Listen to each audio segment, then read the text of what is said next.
আসসালামু আলাইকুম। ডক্টর ইউনূস আরেকটা সফলতা পেয়েছে।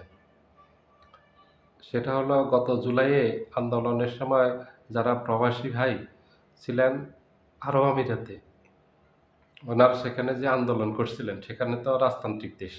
সেখানে যেকোনো আন্দোলন করাই সম্পূর্ণ নিষিদ্ধ এবং এটার শাস্তি হলো খুব কঠোর।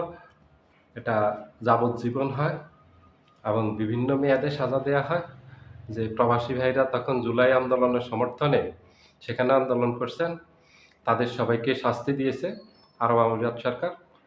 পরে যখন ডক্টর ইউনূস ক্ষমতা হাতে নিলেন, ক্ষমতা হাতে নিয়ে তাদের মুক্তির জন্য আরব আমিরাতের প্রেসিডেন্টের সাথে ফোনে কথা বললেন। তখন আরব আমিরাতের প্রেসিডেন্ট সাথে সাথে ১৮৮ জনকে মুক্তি দিয়েছিল। বাকি ২৪ জনকে মুক্তি দেয়নি। সেই ২৪ জনকে আজকে মুক্তি দিয়েছে। ২-১ দিনের ভিতরে ওনারা দেশে চলে আসবেন। আসিফ নজরুল শ্রম প্রবাসী কল্যাণ মন্ত্রণালয়ের উপদেষ্টা উনি। উনি আইন উপদেষ্টার সাথে এই মন্ত্রণালয়ের উপদেষ্টা। উনি আজকে জানিয়েছেন যে প্রফেসর ইউনূসের প্রচেষ্টায় এই কূটনৈতিক সফলতা পাওয়া গেছে। বাকি ২৪ জনকেও আরব আমিরাত সরকার ছেড়ে দিতে সম্মত হয়েছে। ওদেরকে ছেড়ে দিবে, ওরা ২-১ দিনের ভিতরে দেশে এসে পৌঁছাবে। আমাদের দেশের জন্য এরকম রাষ্ট্রনায়কই দরকার, যার বিশ্বব্যাপী একটা গ্রহণযোগ্যতা থাকবে। প্রফেসর ইউনূসের শুধু গ্রহণযোগ্যতা সৌদি আরব অথবা আরব আমিরাতেই সীমাবদ্ধ না, বিশ্বব্যাপী সকল দেশে ওনার একটা গ্রহণযোগ্যতা আছে। ওনাকে বিশ্বব্যাপী সবাই চেনে। একমাত্র ব্যতিক্রমী নোবেল লরিয়েট হলেন উনি, যিনি নোবেল পাওয়ার আগের থেকেই বিশ্বব্যাপী আলোচিত। বিশ্বের সকল সরকার ওনাকে চিনে, সকল সরকার প্রধানরা ওনাকে চিনে। এখনো যারা আছে তারা চিনে, অতীতেও যারা ছিল তারা চিনে, সবাই চিনে এবং সবার মাঝে ওনার ভালো একটা গ্রহণযোগ্যতা আছে। ওনাকে খুব সম্মান করে, খুব মূল্যায়ন করে। এটা হয়তো আমাদের দেশে অনেকেই জানেন না। ওনাকে যে খুব মূল্যায়ন করে এটা হলো এই যে, এটার আরেকটা প্রমাণ হলো এই আরব আমিরাতে যে মুক্তি দিয়েছে, এটা হচ্ছে আরব আমিরাতের ইতিহাসের রেকর্ড। কারণ মধ্যপ্রাচ্যের আইনগুলি খুবই কঠিন। ওখানে একবার শাস্তি যাকে দেয়া হয় তাকে আর মওকুফ করা হয় না। শাস্তি যেটা দিয়েছে সেটাই বহাল থাকে। এটাই ব্যতিক্রম। ডক্টর ইউনূসের জন্য এই ব্যতিক্রমটা ঘটছে, ছেড়ে দিয়েছে। এত মর্যাদা করেন ওনাকে, এত সম্মান দেন ওনাকে। ওনার কারণে এদের মুক্তি সম্ভব হয়েছে। অন্য কোনো সরকার হলে এরা মুক্তি পেত না। যারা মুক্তি পেয়ে আসবে তাদের কাছ থেকে জিজ্ঞেস করতে পারেন।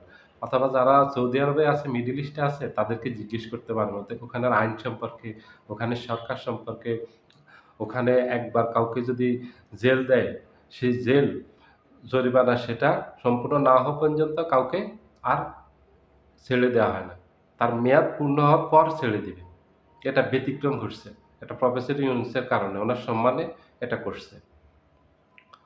এই যে ভারতের সাথে সফল কূটনীতির মাধ্যমে আসাদুজ্জামান খান কামালকে ফেরত আনতেছেন। আসাদুজ্জামান কামালকে ফেরত আনার অর্থ হলো ধীরে ধীরে আওয়ামী লীগের যত নেতাকর্মী সেখানে আছেন, শেখ হাসিনা, ওবায়দুল কাদের সহ যারাই আছেন প্রত্যেককে ফেরত আনা হবে। এটা ডক্টর ইউনূসের কারণে সম্ভব হয়েছে। ওনার সফল কূটনীতির কাছে ভারত ব্যর্থ হয়েছে, ভারত পরাজিত হয়েছে। ভারত পারেনি, ভারত চেষ্টা করেছে এদেরকে রাখতে। কারণ ভারতের সাথে যে আইন আছে, বাংলাদেশের সাথে বন্দী প্রত্যার্পণ আইন চুক্তি আছে, এই চুক্তির অধীনে দিতে ভারত বাধ্য। উনি ভারতকে বাধ্য করছেন। অন্য কোনো সরকার হলে এটা সম্ভব হতো না। উনি দেখি সম্ভব হইছে এটা। এটা প্রফেসর ইউনূস দেখি সম্ভব হইছে। এটা অন্য কেউ কল্পনাও করতে পারত না। আপনারা কল্পনাও করতে পারবেন না। ঠিক সর্বক্ষেত্রে ওনার সফলতা আছে। উনি একজন সফল রাষ্ট্রনায়ক। এই যে মধ্যপ্রাচ্যে যে আজকে আমাদের দেশে এত শ্রমিক যাচ্ছে, সেটার মূল কারিগর ছিলেন প্রেসিডেন্ট জিয়াউর রহমান। ওনার মাধ্যমে প্রথম মধ্যপ্রাচ্যে আমাদের দেশ থেকে শ্রমিক নেয়। আর আমাদের দেশে আরেকজন রাষ্ট্রনায়ক এই আসলেন শহীদ প্রেসিডেন্ট জিয়াউর রহমানের পর সবচেয়ে সফল নায়ক, রাষ্ট্রনায়ক হিসেবে আসলেন ডক্টর ইউনূস। এটা আমার জাতিদের, এটা জাতির সৌভাগ্য। আমাদের জাতি ওনার গ্রহণযোগ্যতা সম্পর্কে জানেন না। ওনার বিদেশি যে ওনাকে কীভাবে মূল্যায়ন করা হয় এটা সম্পর্কে আমাদের দেশের ৯০% মানুষ জানেন না। ওনাকে বিদেশে এত মূল্যায়ন করা হয় যেটা আমাদের দেশের মানুষ কল্পনা করতে পারবে না, কল্পনার বাহিরে। শুধু এইটুকু দিয়ে এই ২ টা আজকের ২ টা ঘটনা দিয়ে আপনাদেরকে বুঝালাম। ভারতের সাথে কূটনীতিতে পেরে ওঠা এটা বিশাল বিজয়, এটা কোনো সাধারণ বিজয় না। এটা অনেক বড় বিজয় বাংলাদেশের জন্য। এটা প্রফেসর ইউনূসের বিজয় না, এটা বাংলাদেশের মানুষের বিজয়। এটা ওনার মাধ্যমে এসেছে। এবং এই যে আজকে যে ২৪ জন এই বাংলাদেশীকে মুক্তি দিয়েছে, ঘোষণা দিয়েছে, এদেরকে ২-১ দিনে মুক্তি দিয়ে দিবে এবং এরা দেশে চলে আসবে। এটা ওনার ব্যক্তিত্বের কারণে সম্ভব হয়েছে। এবং ওনাকে যে বিশাল মূল্যায়ন করে বহির্বিশ্ব, এটা তার প্রমাণ। এইভাবে অতীতে কোনো রেকর্ড নেই।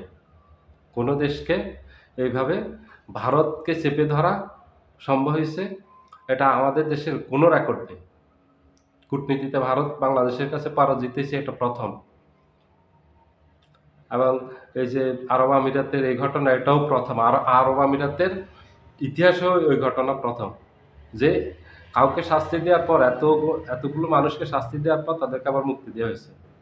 যাদেরকে মুক্তি দিয়েছে গত বছর, তার মাঝে ৫৩ জনকে যাবজ্জীবন কারাদণ্ড দিয়েছে। ১০ জনকে ১০ বছরের দিয়েছে আর একজনকে ১১ বছরের কারাদণ্ড দিয়েছে। ওরা ওখানে আইন সম্পর্কে জানে। পরে ওরা বাংলাদেশে এসে বলছে যে, "আমরা ওখানে মরেই যেতাম। ওই জেলখানায় মরে যেতাম। আমাদের লাইফটা এখানেই কেটে যেত। প্রফেসর ইউনূসের কারণে আমাদেরকে মুক্তি দিয়েছে।" ওখানকার আইন খুব কড়া, খুবই কঠিন। পুরো মধ্যপ্রাচ্যের আইনে। সৌদি আরব, কুয়েত, কাতার, আমিরাত এদের আইন একই, ওমান একই রকম। খুব কঠোর। আরো বিদেশীদের জন্য আরো বেশি কঠোর। সেখান থেকে এই সফলতা আনা ৪ টেখানি কথা না, এটা যার তার কাজ না, যে সে চাইলে এটা পারবে না। এটা পারার জন্য ওরকম গ্রহণযোগ্যতা লাগে। আমাদের দেশের জন্য এরকম একজন রাষ্ট্রনায়ক দরকার ছিল, দীর্ঘমেয়াদী ছিল। কিন্তু সেটা সম্ভব হচ্ছে না রাজনৈতিক দলগুলোর ক্ষমতার লোভের কারণে। প্রফেসর ইউনূস যদি ৫ টা বৎসর আমাদের দেশের ক্ষমতায় থাকতেন, তাহলে আমাদের দেশের চেহারা পরিবর্তন হয়ে যেত। সত্যি, সত্যি আমাদের দেশ সিঙ্গাপুরের কাছাকাছি চলে যেত। আমাদের দেশটা এত উন্নত হতো এই ৫ বৎসরে। উনি সকল দুর্নীতি বন্ধ করে দিতেন। দুর্নীতি একটা দেশের বড় অন্তরায়। বড় ধরনের সমস্যা এটা, দুর্নীতি। এই যে ঘুষ, এই দুর্নীতি, এগুলি বন্ধ করাটাই হচ্ছে বড়। এগুলির জন্য দেশের মূল উন্নয়ন হয় না। মানুষের ভাগ্যের পরিবর্তন হয় না। এটা অনেক বড় একটা অন্তরায় উন্নয়নের জন্য। মানুষের ভাগ্য পরিবর্তন করার জন্য, দেশের পরিবর্তন করার জন্য। উনি সেখানেও সফল হতেন, কিন্তু রাজনৈতিক দলগুলো চাচ্ছে না। বিশেষ করে বিএনপি চাচ্ছে না যে উনি থাকুক। বিএনপি ক্ষমতার জন্য তো পাগল হয়ে গেছে, আপনারা জানেন। আপনারা দেখতেছেন বিএনপি ভোটের জন্য, নির্বাচনের জন্য যত কথা বলছে, এই গত ১৬ মাসে দেশের কোনো সমস্যা নিয়ে কথা বলছে, বিএনপির কোনো মাথা ব্যথা আছে? না, নেই। বিএনপির একটাই কথা, একটাই জিকির, একটাই ফিকির, নির্বাচন। নির্বাচনে বিএনপি বিজয়ী হতে পারবে না এগুলি করে। বিএনপি যা করতেছে বিজয়ী হতে পারবে না। যাক, অন্যদিকে চলে গেলাম। সফলতা, এই যে প্রফেসর ইউনূসের সফলতা, এটা আরেক বড় সফলতা। এটা আমাদের জাতির জন্য অনেক বড় সফলতা। সবাই ভালো থাকবেন। আল্লাহ হাফেজ।